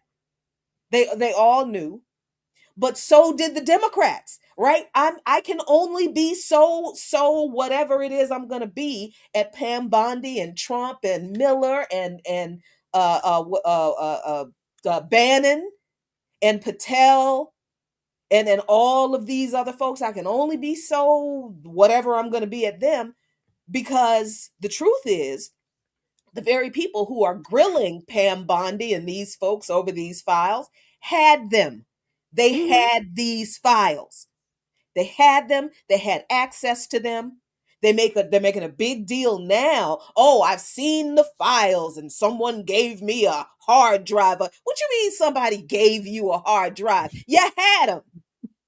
You had access to them. You could have read them before now. I'm sure most of them did. And because of who is in the files, they all decided on both sides of the aisle, nope, we're gonna back away from this. No, we're gonna back. We gonna leave it alone. So I understand people are very interested in these hearings, but can we not forget what the Democrats did with the January 6th hearings? What happened? What happened after those hearings? And again, the same people who are accurately and rightly grilling Pam Bondi and these folks in this current regime, the very same people who are holding these hearings had these files and could have had these hearings. And seriously, they could have just released them all and said, look at this mess. We have got to clean house of both parties, the entire government. Look at this. Imagine if the Democrats had done this with these files before now. Trump wouldn't have been president. It really is that simple. So Pam Bondi sitting in this hearing, acting like she is, being the settler colonial pan-European white woman that she is acting exactly like they have always acted. Please don't be surprised. That really is how they think. But the people who are conducting the hearing, they are as shitty as she is. When she says they are hypocrites, she is correct. So that's Just the fucked imagine. up situation we're in, y'all. Just imagine. I mean, again, all the points, Jackie, but I'm just thinking, but let that have been a black person gave that performance in front of that House committee. What would we that would have led the news? You know what I'm saying? A deeply unprofessional and disrespectful performance by the Attorney General Letitia, whatever the fuck. You know what I'm saying? Like this person's conduct would have been read from top to bottom about how they, disregarded decorum and was disrespectful and called people names and avoided the questions, and they were very combative. I didn't hear any of that described Pam Bondi. A contentious hearing. Oh no, this bitch, y'all would have called her ass ghetto. Yep. If she'd have been black, she'd have been a ghetto performance from. But Pam, what have happened to the standards of Washington? Right. And it's wild because nobody on that panel because I watched some of the little, here, because I am still addicted to C-SPAN. I'm sorry, but C-SPAN is spicy nowadays. Listen, if you want to see how stupid these people really are, watch some of these hearings, and you're like, you think what? Oh, that explains everything. No, but I have not read the file because I can't. What I'm hearing about what people are saying are in them. Dear God, Worse. But nobody on that panel, in response to Pam Bondi's histrionics, responded with, well, you ain't get this spicy when they was eating people. You didn't get this spicy when they was eating them babies, heifer. Ain't nobody say that. And I don't understand this whole decorum thing that Democrats have going on. These people sexually abused, tortured, murdered, and cannibalized children, babies, infants. What fucking decorum? I don't because when somebody tells me that is what somebody has done, I'm just thinking gallows. That's all I'm thinking. That is the only answer, and that's all of them. I don't care who it is. Gallows. But again, we also live in a country where the same people in both parties have locked people up for protesting genocide, have deported people for protesting. So how much do we think the Democrats are actually going to do about information they have had for years? And knowing that they are also the people who told us we had to vote for the woman who promised to continue the genocide. Like, it's all performative, right? It's all about who's in power. And you're right, the Democrats don't want to do too much to the Republicans because they're the same as the Republicans. Right? So they don't want, I mean, their star, one of their stars of the party, Clinton, is all up in that. Like, you know what I mean? So they're going to be forced to testify, both Bill and Hillary. Donald Trump just came out a few days ago. Well, not Donald Trump came out, but part of the Epstein files was some affidavit from someone saying Donald Trump said that everybody knew for years what was taking place, from personally being there. Like not from like reading files or hearing a news story, but from personally being there. Like, oh no, we all knew what Epstein was into, or like we all knew what everybody was into, kind of thing. Everybody was participating. So it's selective outrage. It's to score points, but it's not to go around arresting or costing people their jobs in a way of like they're going to have to resign. It's more about, oh, now vote us in because we're the nicer version of it. We're the cleaner version of it. We're the more professional version of it. So don't you want us in power to stabilize things a little bit? That's their biggest offering. Is like, you know what? When we get back in power, there won't be hearings like that anymore. That's their biggest offering. Things will go back to the type of imperialism, the type of white supremacy that you really like, right? That we really want. So you can go back to brunch, right? We'll sprinkle a little DEI to keep the black bourgeois happy. We'll make sure that we'll just make sure that things are just calm. And that's their basic argument, not to change anything. But they're going to still keep those damn policies, those Trump policies, right? Like, they'll keep they may shred the most, again, some of the most outrageous, but like you said, the genocide wasn't started by Trump. Obviously, the genocide had been going on for decades, but the extreme level of it and the ability to carry it out was because the Democrats, the so-called liberal Democrats, gave cover to it all. And because the media decided to cover it in a certain way. And so I wanted to also, on that note, unless you guys got more, similar story, Kim, that you were talking about around what doesn't get covered and gets covered by the media.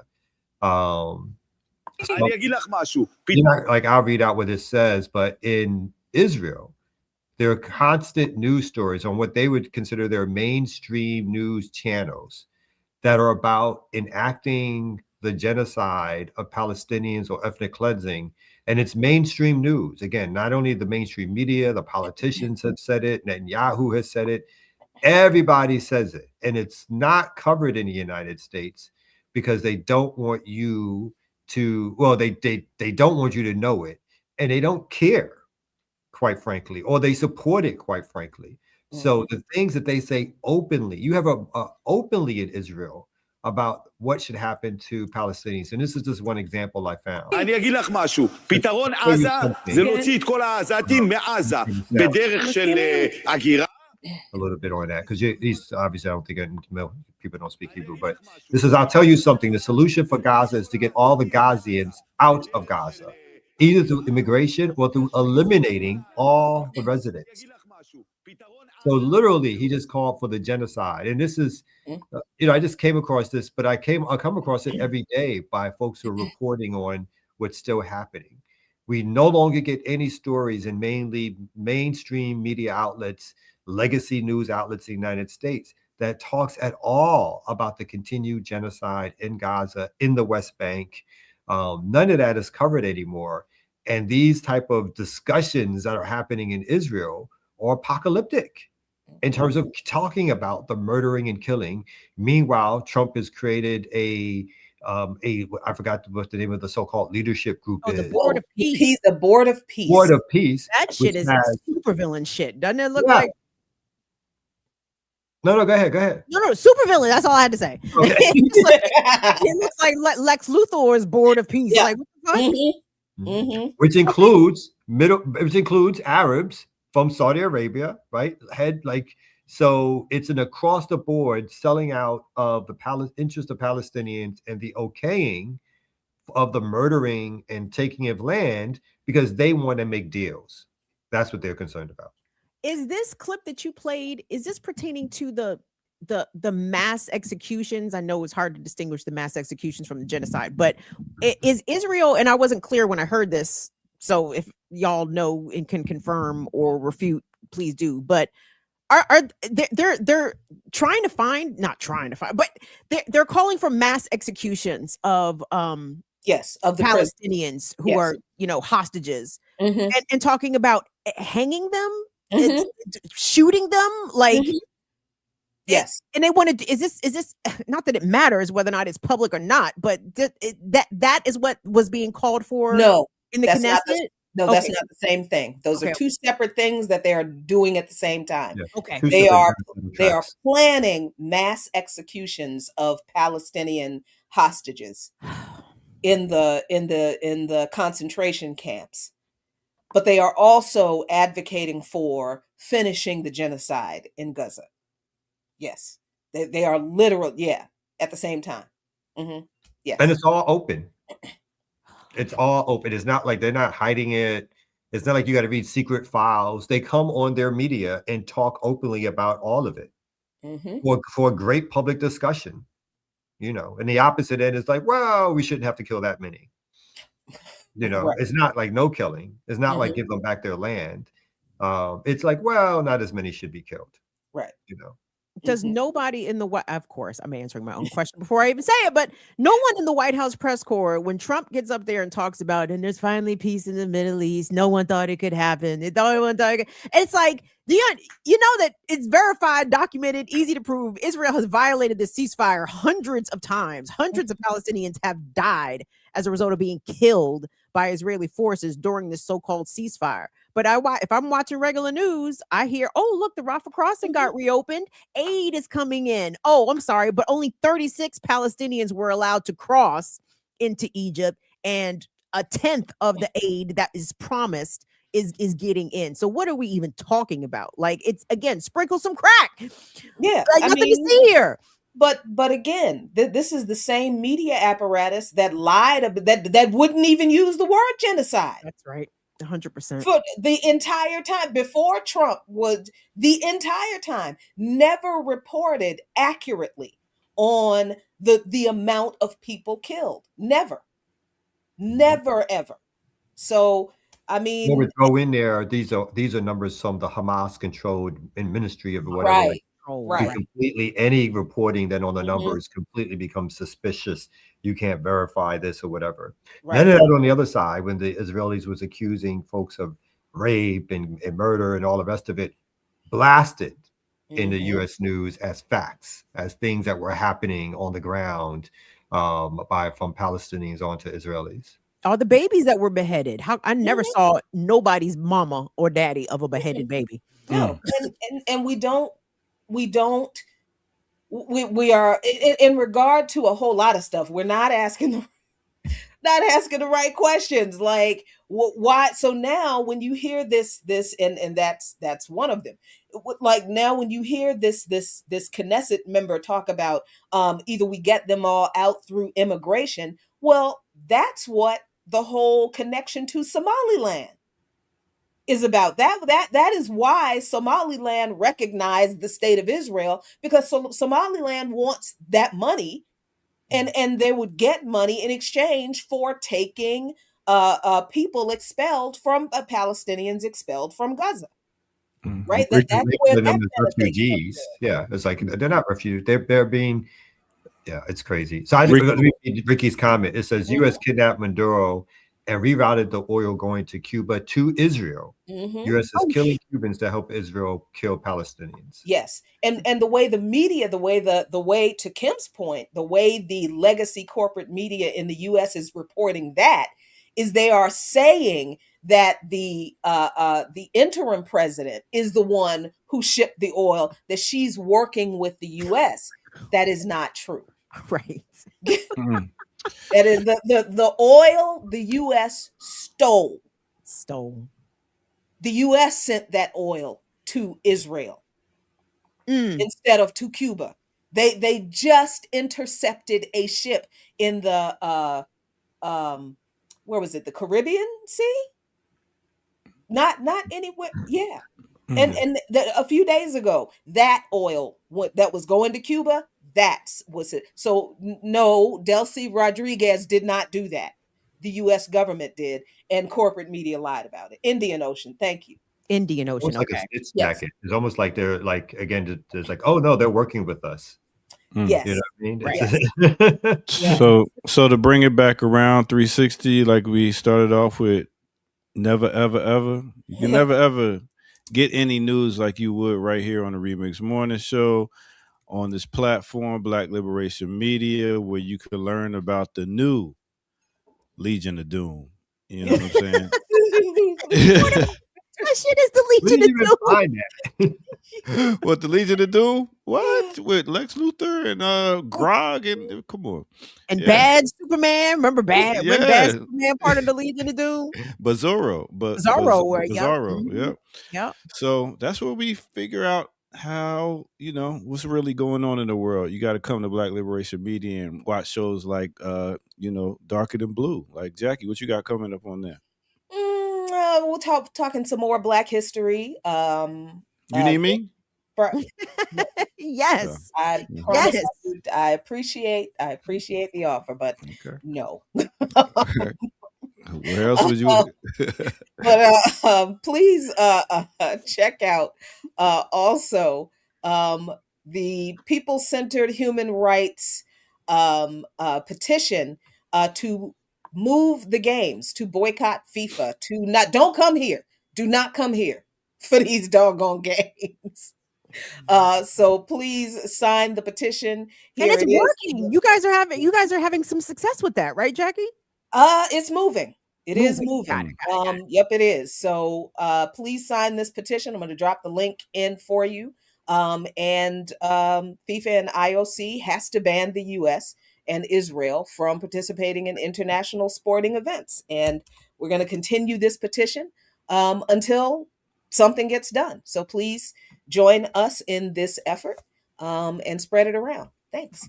Well, there goes me getting a food truck trying to capitalize off these Europeans. All right. All right, burn it down. Kim Brown, what you got coming up? I'm coming up with you at 11 a.m. for Big Daddy Kane. Oh, let's talk about it. Blah, blah, blah, blah. 11 o'clock Wait, do y'all want me to come on to give you all I would love for you to come on, Kamal. Because you were there, right? Hey, doctor, do you want me to come on and give the expert opinion on all things? Sure. Oh. Wow.